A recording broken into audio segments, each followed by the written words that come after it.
समय कैसा भी हो, हमें हर स्थिति में भगवान का आभार मानना चाहिए। हर स्थिति में हमारी सोच सकारात्मक ही होनी चाहिए, नकारात्मकता से बचना चाहिए। भगवान अपने भक्तों की भलाई ही करते हैं।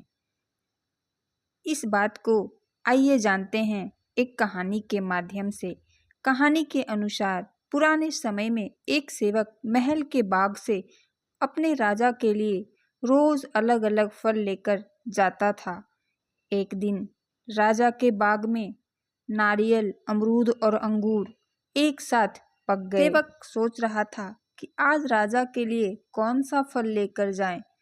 बहुत सोचने के बाद सेवक ने अंगूर तोड़कर टोकरी में रख लिए। अंगूर की टोकरी लेकर वह राजा के पास पहुंच गया।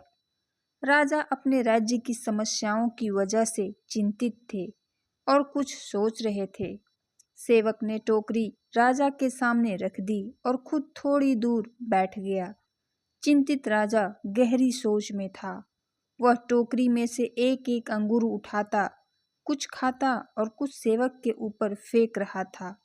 जब जब राजा सेवक के ऊपर अंगूर फेंकता, सेवक हर बार कहता कि भगवान तू बड़ा दयालु है।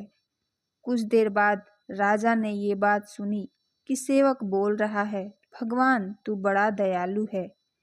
ये सुनते ही राजा का ध्यान टूटा और उसने सेवक से पूछा कि मैं तुम्हारे ऊपर बार बार अंगूर फेंक रहा हूँ और तुम क्रोधित ना होकर भगवान को दयालु क्यों कह रहे हो।